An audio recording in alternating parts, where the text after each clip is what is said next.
Assalamualaikum warahmatullahi wabarakatuh. Perkenalkan, saya Dimas Marietta Satriotomo, NPM 23312090. Video kali ini kita akan membahas tentang materi yaitu konsep takwa dalam pendidikan agama Islam. Nah, untuk itu kita ada 5 poin untuk apa yang kita akan bahas di sini. Yang pertama, kita akan bahas tentang pengertian takwa, kemudian ruang lingkup takwa, kemudian karakteristik, fungsi, dan manfaat takwa, dan kemudian ada tanda-tanda orang yang bertakwa, dan yang terakhir ada janji Allah terhadap orang yang bertakwa. Untuk itu, mari kita simak lebih lanjut tentang materinya.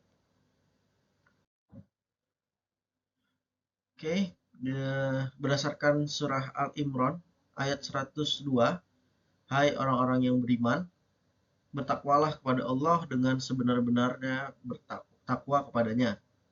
Dan janganlah sekali-kali kamu mati melainkan dalam keadaan beragama Islam. Quran surah Al-Imran ayat 102. Nah, poin yang pertama adalah pengertian takwa. Jadi takwa itu secara bahasa adalah berdasarkan dari kata dasar wako, yaki, dan wakiyah yang berarti menjaga, melindungi, hati-hati, waspada, memerhatikan, dan menjauhi. Arti dari takwa secara istilah itu berarti menjalankan apa yang diperintahkan oleh Allah dan menjauhi segala apa yang dilarangnya. Para penerjemah Al-Quran mengartikan takwa sebagai kepatuhan, kesalihan, kelurusan, perilaku baik, teguh melawan kejahatan, dan takut kepada Allah Subhanahu wa Ta'ala. Nah, menurut Al-Quran, takwa mengandung pengertian menjaga diri dari segala perbuatan dosa dengan meninggalkan segala yang dilarang Allah Subhanahu wa Ta'ala dan melaksanakan segala yang diperintahkannya. Nah, hakikat takwa adalah melaksanakan amal ketaatan kepada Allah karena iman dan mengharapkan pahala dari Allah karena perintah dan larangannya. Kemudian takwa menurut psikologi Islam, Profesor Dr. Hairunas Rajab, takwa diartikan sebagai kata sifat yang memiliki makna komprehensif mengenai perilaku soleh yang ditandai dengan bersinerginya elemen kejiwaan antara hati, nafsu, dan akal dalam mewujudkan kebaikan, keridhaan, dan keikhlasan. Nah, kebaikan yang dilahirkan takwa atau ketakwaan adalah kebaikan yang memenuhi standar. Jadi, menurut kesimpulan, takwa adalah sikap menjaga, melindungi, waspada, dan memelihara keimanan yang diwujudkan dalam pengamalan ajaran agama Islam secara utuh dan konsisten. Masuk dalam poin kedua, yaitu ruang lingkup takwa. Jadi, takwa meliputi segala aspek kehidupan. Yang pertama, hubungan kita dengan Allah Subhanahu wa Ta'ala. Kemudian yang kedua, hubungan dengan sesama manusia. Dan yang ketiga, hubungan dengan diri sendiri. Dan yang terakhir, hubungan dengan alam dan lingkungan hidup. Nah, untuk hubungan dengan Allah Subhanahu wa Ta'ala itu kita memelihara hubungan dengan Allah melalui keimanan. Kemudian penghambaan, zikir, dan ketaatan kepada Allah. Kemudian menghindari, menjaga diri dari perbuatan dosa. Dan yang terakhir melaksanakan, mematuhi perintah, menjauhi larangan Allah, serta menghormati simbol-simbol keagamaan. Ini adalah poin takwa, hubungan dengan Allah Subhanahu wa Ta'ala.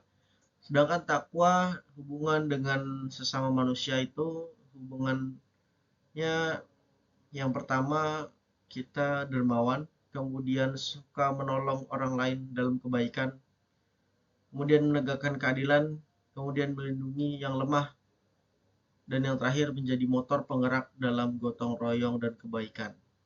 Nah, hubungan dengan Allah ini menjadikan dasar hubungan sesama manusia. orang yang bertakwa akan terlihat dari pernayaan di masyarakat. Kemudian ruang lingkup takwa dengan hubungan diri sendiri. Jadi hubungan dengan diri sendiri itu orang yang bertakwa ditandai dengan sifat-sifat seperti ini. Yang pertama sabar, kemudian syukur, kemudian tawakal dan istiqomah, dan yang terakhir berani menghadapi resiko sebagai konsekuensi dari komitmen terhadap kebenaran. Itu berdasarkan dari firman Allah Quran Surah Ibrahim ayat 7. Nah, sementara itu keberlanjutan takwa, hubungan takwa dengan alam lingkungan hidup. Jadi lingkungan hidup orang yang bertakwa itu ditandai dengan sifat di mana yang pertama bertanggung jawab sebagai khalifah Allah di bumi terhadap alam, yaitu mengelola lingkungan dengan sebaik-baiknya, bekerja keras, kemudian menikmati lingkungan dengan penuh rasa syukur kepada Allah.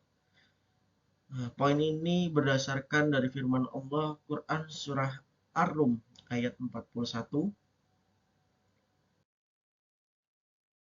Kita masuk ke poin yang ketiga, yaitu karakteristik, sifat, fungsi, dan manfaat dari takwa.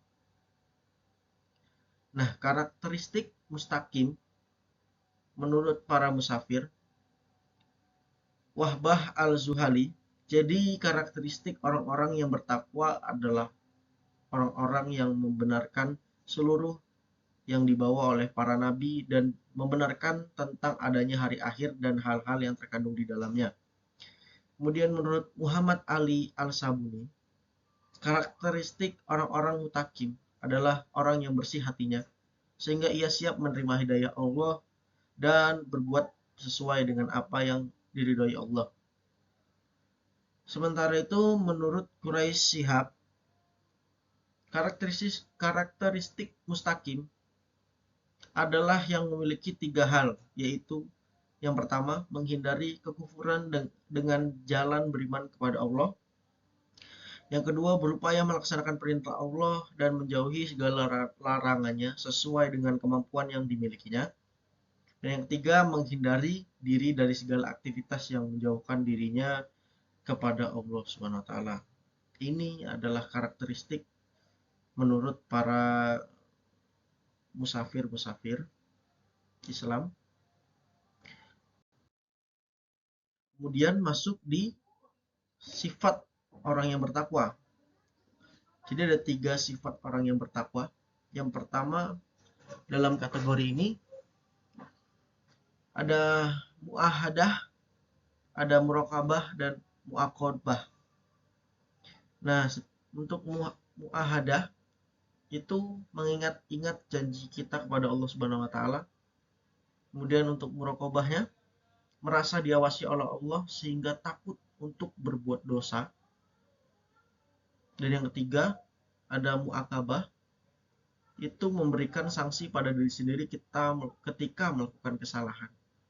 Ini sifat-sifat orang yang bertakwa nih.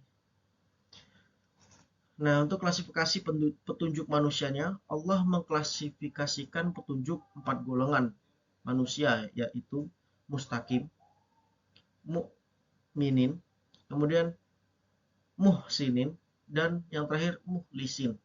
Nah, untuk mutakin itu orang-orang yang bertakwa berdasarkan Quran surah Al-Baqarah ayat 3, di situ dijelaskan. Kemudian ada mukminin, itu orang-orang yang beriman berdasarkan Quran surah Al-A'raf ayat 54 dan Quran surah Al-An'am ayat 2. Dan di kategori yang ketiga ada muhsinin, itu orang-orang yang baik berdasarkan Quran surah Luqman ayat 3. Dan yang terakhir ada muhlisin, orang-orang yang ikhlas, Quran surah Az-Zumar ayat 2. Kesimpulannya dari keempat golongan ini sifat-sifat manusia yang paling rinci dijelaskan Al-Quran adalah mutakin. Hal ini disebabkan karena takwa merupakan tolak ukur kedekatan antara hamba dengan Tuhannya. Di samping itu Allah juga menjelaskan bahwa hamba Allah yang paling mulia di sisinya adalah orang-orang yang paling takwa. Dijelaskan Quran surah Al-Hujurat ayat 13. Nah, takwa secara fungsi itu yang pertama, menjaga jiwa dari segala perbuatan dosa. Yang kedua, meninggalkan semua yang dilarang oleh Allah Subhanahu wa taala. Dan yang ketiga, seseorang yang bertakwa akan senantiasa menaati segala perintah dan larangannya. Itu merupakan takwa secara fungsi. Kemudian manfaat dari takwa itu yang pertama, diberi rahmat dan ampunannya. Kemudian diberi kemampuan untuk membedakan antara yang hak dan batil, yang baik dan juga yang buruk. Kemudian yang ketiga, diberi jalan keluar dan rezeki tak disangka-sangka. Dan yang keempat, diberikan petunjuk. Dan yang kelima, balasan kebaikan. Dan yang terakhir, diberi pengajaran dan surga. Pengganjaran maksudnya.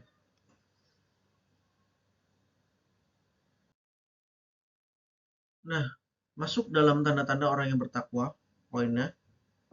Tanda-tanda orang yang bertakwa itu yang pertama, menafkahkan sebagian hartanya. Kemudian yang kedua, menahan amarah. Yang ketiga, memberi maaf. Dan yang keempat, mengerjakan kebaikan. Dan yang kelima, memohon ampun atas kesalahan. Ini lima ini berdasarkan Quran surah Al-Imran ayat 133 sampai dengan 136 dijelaskan tentang tanda-tanda orang yang bertakwa. Dan juga tanda-tanda lain orang yang bertakwa adalah mengerti ilmu agama, menegakkan sholat, menjauhi maksiat, mempersiapkan bekal untuk hari akhir, kemudian berpuasa, kemudian menepati janji, dan rajin sedekah.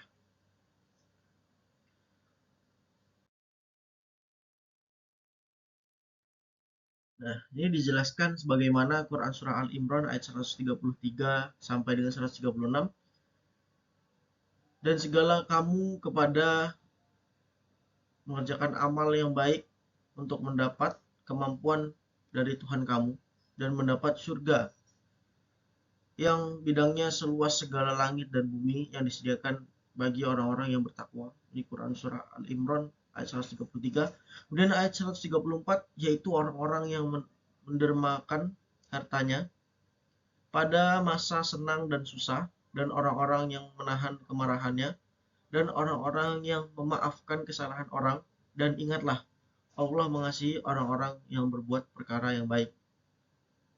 Di 135, dan juga orang-orang yang apabila melakukan perbuatan keji atau menganiaya diri sendiri, mereka segera ingat pada Allah, lalu memohon ampun akan dosa-dosa mereka, dan semenangnya tidak ada yang mengampuni dosa-dosa melainkan Allah. Dan mereka juga tidak meneruskan perbuatan keji yang mereka telah lakukan itu, sedang mereka mengetahui akan salah dan akibatnya. Sementara itu dijelaskan di ayat 136 Quran Surah Al-Imran, orang-orang yang demikian sifatnya, balasannya ialah kemampuan dari Tuhan. Mereka surga yang mengalir di bawahnya beberapa sungai, mereka kekal di dalamnya, dan yang demikian itu ialah sebaik-baik balasan bagi orang yang beramal. Ini adalah Quran Surah Al-Imran ayat 133 sampai dengan 136. Jadi dijelaskan di sini bagaimana takwa-takwa itu berdasarkan Islam. Nah, kemudian janji Allah terhadap orang yang bertakwa. Ini poin yang terakhir.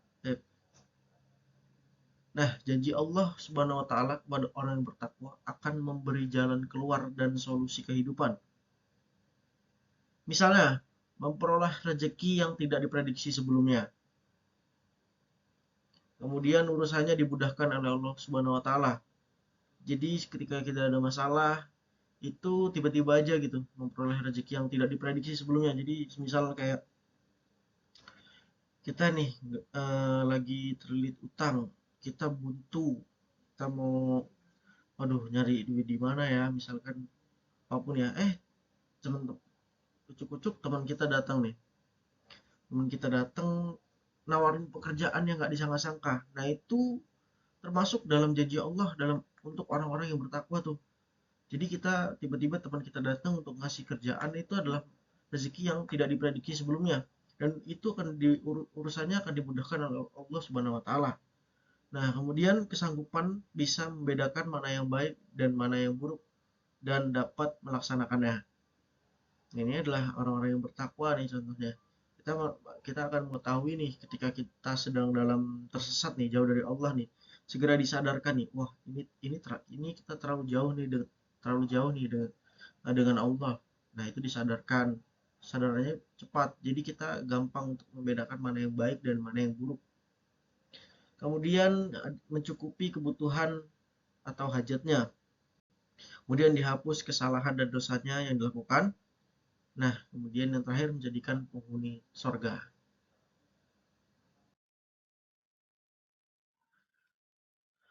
Sebagaimana dijelaskan dalam Quran Surah At-Talaq ayat 2 dan ayat 3, barang siapa bertakwa kepada Allah, niscaya dia akan mengadakan baginya jalan keluar dan memberinya rezeki dari Allah yang tiada disangka-sangka. Dan barang siapa yang bertawakal kepada Allah, niscaya Allah akan mencukupi keperluannya.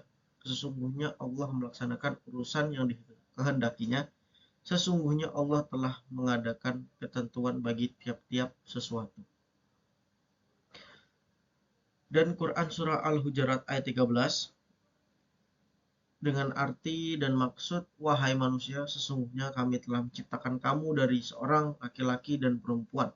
Kemudian kami menjadikan kamu berbangsa-bangsa dan bersuku-suku agar kamu saling mengenal. Sesungguhnya yang paling mulia di antara kamu di sisi Allah adalah orang yang paling bertakwa. Ya, sesungguhnya Allah Maha mengetahui lagi Maha meneliti. Maha teliti. Ya. Nah, orang yang paling lemah ialah orang yang tidak mampu mendapatkan teman, lebih lemah lagi orang yang mendapatkan dan menyanyiakannya. Nah, masing-masing kita punya kelebihan dan kekurangan. Untuk itu, marilah saling melengkapi dan menyempurnakan untuk mencapai kebahagiaan sempurna, kebahagiaan kita bersama. Kebencian kalian terhadap sesuatu kaum mendorong kalian untuk berperilaku tidak adil. Berlakulah adil. Adil itu lebih dekat kepada takwa. Nah, takwalah kepada Allah. Kiai Haji Mustafa Bisri atau sering dikenal dengan Gusmus. Demikian penjelasan dari takwa. Nah, semoga ini dapat menjadikan kita uh, lebih dekat dengan Allah. Amin amin ya rabbal alamin. Oke, cukup sekian dari saya. Terima kasih. Wassalamualaikum warahmatullahi wabarakatuh.